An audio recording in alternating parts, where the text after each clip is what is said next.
guys, welcome back to the channel. Things Made of Steel. Today me and Dad wanted to get on here. We done a video last weekend at Inman, Georgia on a tractor show, and we actually helped run a 1928 Oilpull Model X. So we kind of want to talk about that, and then we'll get into the video. So John Walls, who is the owner of the Oilpull, has did basically a full tutorial on a rundown on everything that you need to check before starting or kind of running a Rumely Oilpull. So it's a little long video, but we wanted to go through the detail to where we would have a reference to go back and look at when we run the machine, and also if someone else is getting into the Oilpull or Rumely business on how what they need to check when they run it. So this video will be about that, and at the end we'll have a video showing where we got to Rumely running, and we just want to give a shout out to Rick Minner down in Fayetteville and Inman, Georgia. If you're ever down that way, he does a tractor and truck show in March, and then in September he'll be doing a fall show as well. And we appreciate what Rick does, and if you've never been to his show, look him up, Inman Farms, on Facebook, and try to make it. But right now we will go into the video, and thank y'all for watching. All right, we're out here with John Walls today down at the Inman Tractor Show in Fayetteville, and he's going to go through how to run a 1928 Oilpull, on how to start it and get everything going. So John, take it away. All right, well, the first thing you're going to want to know, you got to, before you just run out and crank it, because you really just can't do that, you have to kind of check stuff. This is very close to a steam engine, and if you think about when they were making them, they were transitioning out of steam as big power to some kind of fuel driven machine, and this one was that. So there's a lot of it that kind of goes over both sides, and basically what you want to make sure is everything is oiled and everything's got fuel if it needs fuel, dry if it needs to be dry, wet if it needs to be wet. So the first thing I always look, this tank, and I tell everybody, this tank is not for fuel, this is water.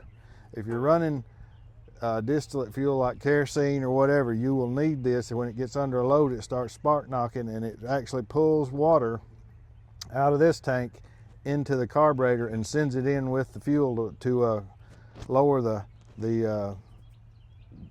let's call it the ignition time on, or not the time, but how hot it gets, because you'll pre-detonate and then it makes it spark knock, so that actually cuts it down. The fuel tank is in the rail. This is where you put water in it, this is where you put fuel in it. This is the return for the water, that's the feed for the water. You have the same thing on the gas tank as well. It's just in the rails, and you can't really see it. But this tractor, one of the ways they sold it, and you'll see on there on different things, it says burns any fuel that you can pour in it, basically. So anything from corn oil to diesel fuel or in straight gas. We just run gas in it because it's a whole lot better for it, and it's easier to crank too. But you don't have to use this tank if you run gas. But anything else, that's why they have water on there, because back in the day that was the So really, if you're running gas, you should never have to put water in. No, it's basically there for show. If you wanted to, you could use it for another tank. But this thing is pretty efficient as far as being 98 years old on how much fuel it uses per horsepower to run. And so it's not, you don't burn a lot of gas or a lot of fuel, especially if you're running some kind of distillate something. You don't burn a whole lot. But this is the flywheel, this is how you crank it. This bar is actually your starter. I'll see if it's in gear. So it's not in gear, so that's good. But there are notches behind on the flywheel. You put that bar in it and you pull down on it, you pull it through the compression, and that's what makes it, when it snaps over, let's see if we can get it to snap. That clicking is the magneto, and the magneto is under this doghouse. If you look, the canopy doesn't come out over this, so they made this to cover the magneto. This is the engine oiler, and well, everything that's critical. You got the main bearings, the pistons, the connecting rod, all of that oil's from here, so you got to make sure this thing's got oil in it and it's working. On this, you can't really see it, but on this oil line, there's a split right there. That is for two reasons. So you can get the fuel line in, and then also you crack it and crank your handle, and if it doesn't squirt oil out of that right there, you're not oiling this main bearing. So there's no other oil in the engine. It's all coming from that one area. Well, it slings. It does have crankcase oil. Okay. It slings it for the rod bearings, but everything else is mechanically lubricated. So you got to make sure that's working well, or your crankshaft will burn out pretty quickly.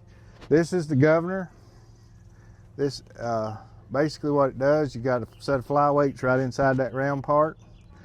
The flyweight's open, it's just like a steam engine. The flyweight's open, it pulls the throttle closed. This is the speed control. Basically what you're doing is just overriding the weights when they go out. It'll only let it go out so far, and it pulls against that spring tension and it holds it. And that's kind of the engine management, if you want to equate it to something new these days. This is it right here. You got spark, lubrication, and how fast the engine runs.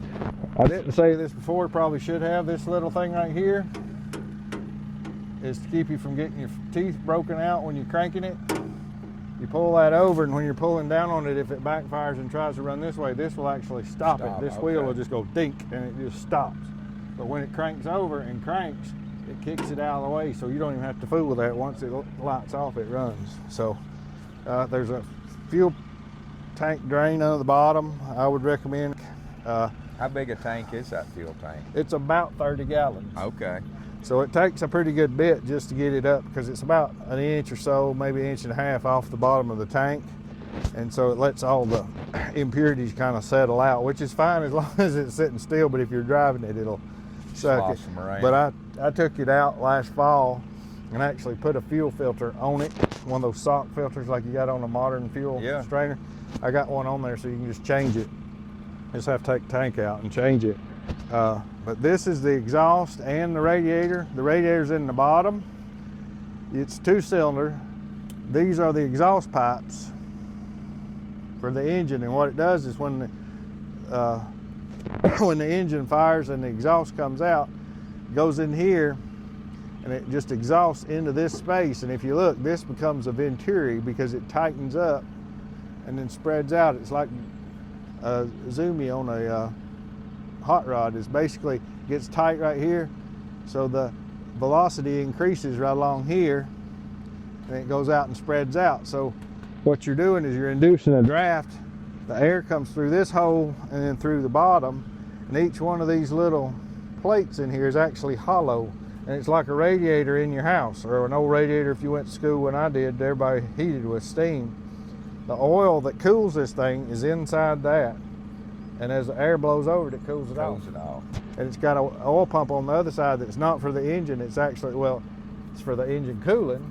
It's not for the engine oil circulation. It's the cooling oil that circulates around through this thing, and that's what made it be able to burn low-grade fuels, is because it runs at a higher operating temperature than a regular tractor.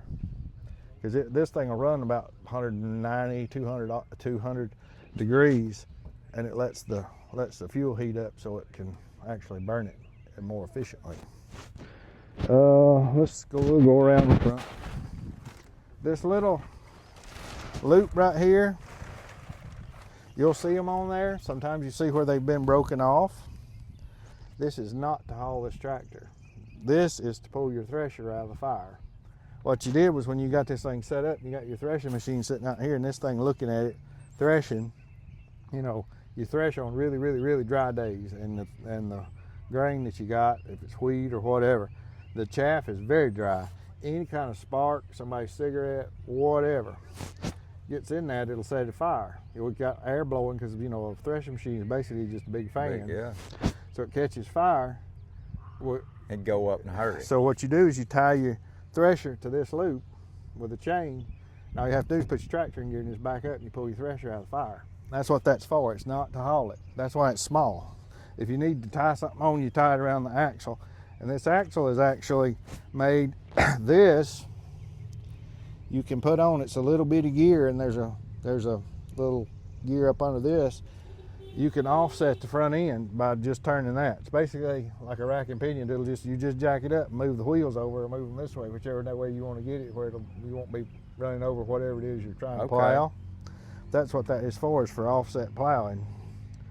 And you just So that flat spot on top of your is basically how much it'll move either way right here. Yep, it'll move out to there on each side, and then the teeth are cast into this piece right here, and it'll move that axle. The whole beam just moves over.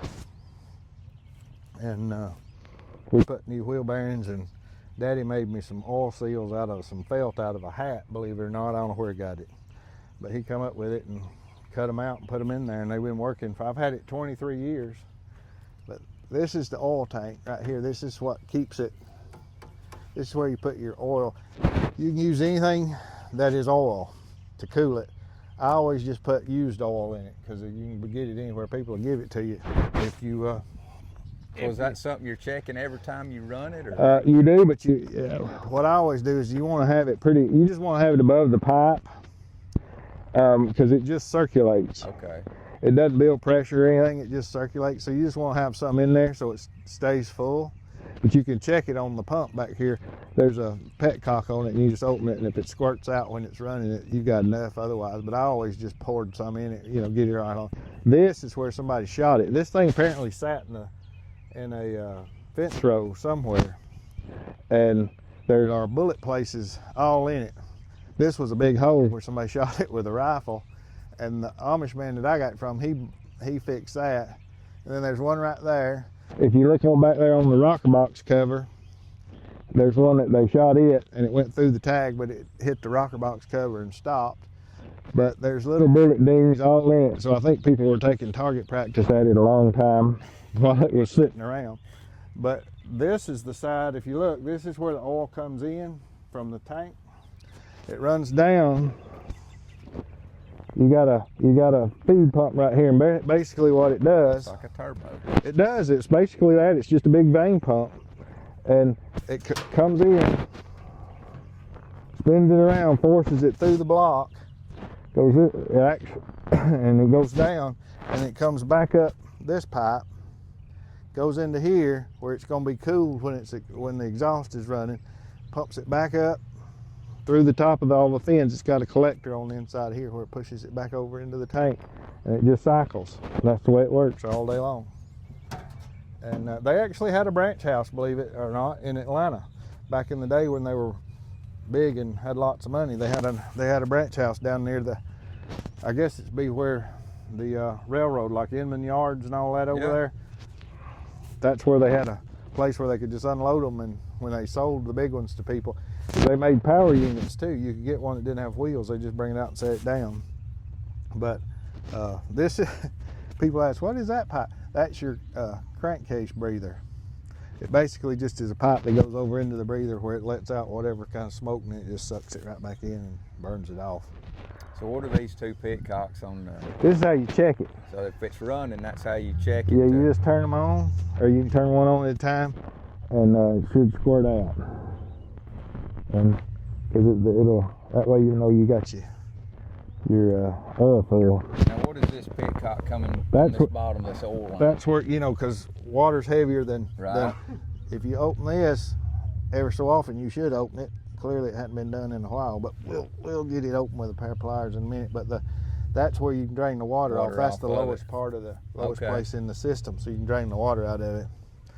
And too, if you open this one and you ain't got nothing coming out, you're really in bad. Yeah, you're in bad way because the thing is empty. But if you come on back here, here's the bullet holes. There's one. There's one. There's one.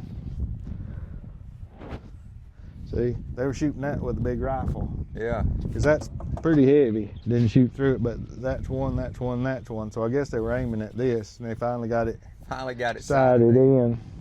This used to be kind of a rocker box drain. Okay. That's the pipe. It got bent up before I got it, and I just never hooked it on there. There's not enough oil that drips through it to really make a difference, and I kind of like the oily portion of it. Yeah. But so I never did fix it. But this is, if you're standing on it, this is the ends of this is the head end. The head's behind this rocker box. You take this off, the head's right there. And the exhaust's on both sides. The spark plugs are up here. This is the breather, Here's the choke. It's basically like everything else, just a butterfly to cut as much air on and off. Up is full choke. This side is kind of open. This side is where you want it to be. It's got the stop. It comes over here, it'll be open, but as it runs, it'll get down there and it'll close it down again. So you need to keep it on that side. This is the needle adjustment for the water side of the carburetor. This is the needle adjustment for the fuel side. This little, I don't know if you can see it, Jonathan, that right there, that's a primer for priming the carburetor with fuel. If we had fuel in the big tank, you just hook a hold of that somehow, you know, it's 8-sided, and you just do that. And what that's doing, if you hear it, you can hear that little click. Mm-hmm. That's the check valve, in the ball in the check valve moving. It sucks it up and it can't go back down. So if you keep doing it, you have to prime it, put a little in here just to get it started. But you do that till you see it come up and start running back over, because this doesn't have a float in it. It just fills it up, and it's got a little dam in it. When it runs over the dam, it runs back into the tank. So that way you don't ever have to worry about it. It's just, if that's all you do, you just prime it like that till you get fuel all the way up, and then it's basically ready to crank with the fuel you got in it. Now I will say, I cheat a little and I'll squirt a little bit in the spark plug holes, because that's a big cylinder. And somebody way back, I don't know, probably Daddy, somebody told me, I was doing something and they went, you got to feed them horses. You can't expect them to do anything if you ain't giving them enough. So I give them a little bit in the spark plug holes. It just saves you from having to pull that handle so much. Yeah. But that's basically what you got. This is the gear shifter. It's like a 3-speed on the column, but it's upside down. So if you ever drove a 3-speed on the column, all the way to you and up is reverse. This one is all the way away from you and up. So it's reverses on where second gear would be. So it's reverse 1, 2, 3. And you have to, it's spring loaded. So it jumps, when it comes out, it jumps to neutral, because you don't want it to cross up. You never want to take one of these like on a more modern tractor where you can kind of shift it from reverse to forward and you got the clutch in, it's kind of rolling. You never want to do that with this. Never. It needs to be stopped. It needs to be stopped, because you will shell the big old bull gears out of here like just shelling corn. It just, they didn't make enough. There's not enough play in it to make it do like you can do it on those. You know how you'll shift it from reverse to first and kind of catch it and let it go? You can't do that with this. You got to stop it. This is the brake right here, and it still holds. You can hold that down and this tractor will not move. It doesn't have a thing to lock one wheel or the other, because both of them just pull. It doesn't go fast, probably top speed. Wide open in third gear, you're probably going 1.5 miles an hour. Yeah. But you know, you're not running it for speed, I don't guess. You're just using it for power. And it works really well for belt power. This is the clutch right here. When it comes back and you got done that notch, it's out. When you push it forward, you'll feel the engine kind of start catching hold. It'll lug down and it'll catch up as the governor opens, and then you just push it over center and it's in gear, and it'll run right there till you pull it off.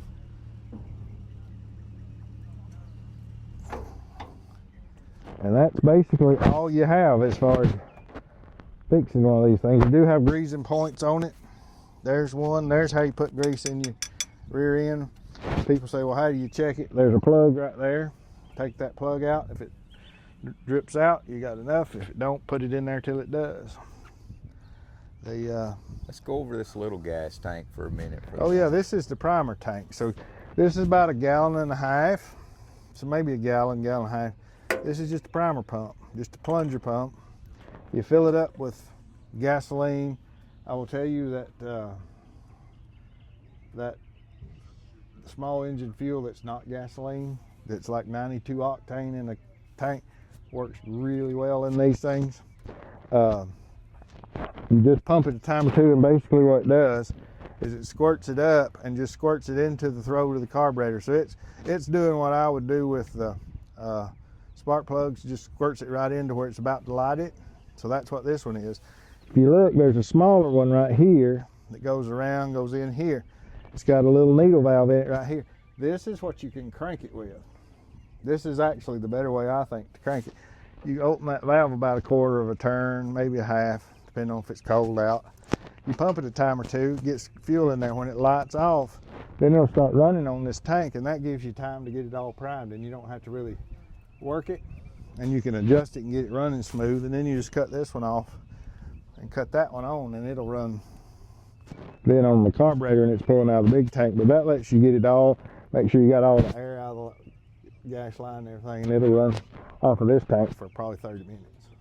So what you're doing is you're running that tank, the big adjustment. That's the only way to cut the big tank on and off. That's exactly, yep. You basically have two needle valves that cut the fuel off. This one cuts this tank off, and this one cuts that tank off. Some people will choke them. That works, but if I never trusted that, because you smoke up your plugs and everything, and that's just, I never did like that. So I just cut them off and let them run out. And plus, you don't want, with the alcohol fuel that we got today, you don't want to leave gas in these things because it rusts them out. So, Right. So, but that's it. That's basically how all the things that you'll have to move on it. The spark plugs are the same. If anybody ever needs to buy them, they're the same as you would put in either an A model, it's that same thread, or it's that big plug that's actually in a F20, and I'm trying to think of the number. I believe it's 565, Champion 565. That's what it is. It's that big old commercial plug that they had back in that time period. It's got the big thread on the ends, and you can still buy them. They're not terribly expensive. But that's it. Like I said before, this is the air cleaner. This is the filter. The number on the end of it is it's a Napa number, and I can't right now see it because I haven't got my glasses on. Napa 9429. Daddy converted it to this. It had a steel wool filter in it, and Daddy fixed that so it was a whole lot easier to clean, and it's just got a wing nut on it like that. Comes in here, goes around. There was a baffle. If you see this, you'll see it on them. There's a baffle in here. If you were running really terrible kerosene, you could close that, and it would hold the heat in, and it heats the intake pipe a little bit. What it does is it takes heat off of here, lets it come up to here, so when it's sucking the air in, this air gets heated, because see, that's cast iron and that's steel. This gets hot, so it heats up the air coming in, so it makes the kerosene vaporize better. Okay. So this closed off now. Well, really it's wide open. Wide open. Ain't nobody uses them anymore, but that's what that's for. Somebody will ask you, and that's what that's for. And you'll see these. I've got a International Harvester Mogul engine at home. It's got one on it for the same reason, because if you was burning kerosene, that old one-cylinder engine had the same thing. You'd want to preheat the fuel, so when it went over in there, it was easier to burn on the engine, and it didn't spark knock as bad either. So that's what that is. But that is it. And we put the rubber tracks on it. This came from the factory. Basically, their tread was a piece of angle iron, and they had just taken the angle iron and stood it up on these holes and bolted it down, and then the part that stuck up would catch in the ground and pull it along. When I got it, it didn't have anything on it. And we put these on it where we could run it in the parade at coming. And we used plow bolts. That's why they got flat heads. We use plow bolts to hold them on. But that's it. It's an Oilpull Model X. It's a 2540, and back then they rated the horsepower on the drawbar and the belt pulley. So the belt pulley is the 40 and the drawbar is the 25. And the reason it's different is because you lose part of your horsepower just pulling for the big wheel. When you got this thing locked down and it's just on a belt, you get the maximum that you're gonna get out of it, which is right off the crankshaft. And so that's why they're that. These were considered lightweights. This one weighs 14,000 pounds. And if you think about it, that's pretty high. This was a small tractor for its day. And the big ones, like a W or I think it was an M or an L or something, they're like 20,000 pounds. Huge. Yeah. Huge. And you'll see them if you ever go out in the Midwest. Once a year, they'll have Alice Chalmers will have like John Deere has the Gathering of the Green. Alice Chalmers has theirs, and theirs always includes Rumely because Alice Chalmers owned Rumely they got it from, actually, Alice Chalmers bought it when they were about to go bankrupt, and then they sold it to White Motor Company, and then White Motor Company went out of business, and so they just lost the whole thing. But that's why you'll always see them. If you ever want to see some big ones, go to that Alice Chalmers National Show, and it's something to see. They got all of them. And they even have later ones. You could get a smaller Rumely that you could actually drive, but they didn't make but just a few of those because they were just using parts up at the time. So. Well, we appreciate the rundown. We'll come back with another video when we get this thing up and running. Yeah, I will say if you ever get one of these and you get ready to crank it, get yourself a pair of gloves, even if you don't wear gloves, because you will need them. It eats up your fingers. The bar is the way it's made. It just rubs blisters on your hand. So make sure you got a pair of gloves. But that's it. We'll try to crank it here in a little while. We just need to do a little maintenance, and then we'll get it.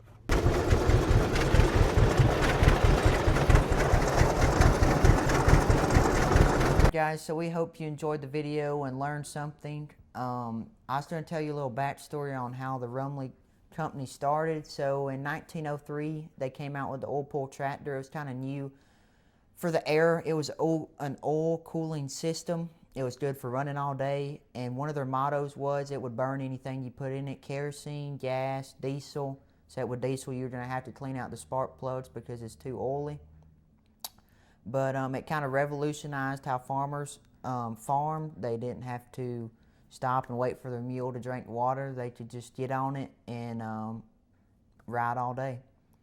So we hope y'all enjoyed it. The video. Thank y'all for watching. We appreciate it. Word of the day is revolutionary. Revolutionized. Revolutionized. Word of the day, revolutionized.